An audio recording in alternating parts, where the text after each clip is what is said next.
And at that time, you said what was my impression of him. That time was, I saw a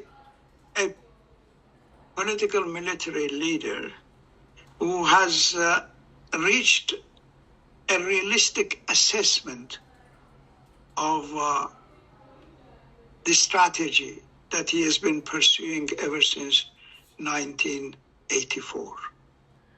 You see, 1984, the armed struggle started, and we were now in 1998.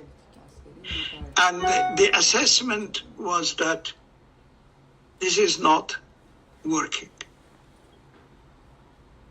It has worked. It has had its benefits. And the benefit was, the raised consciousness of the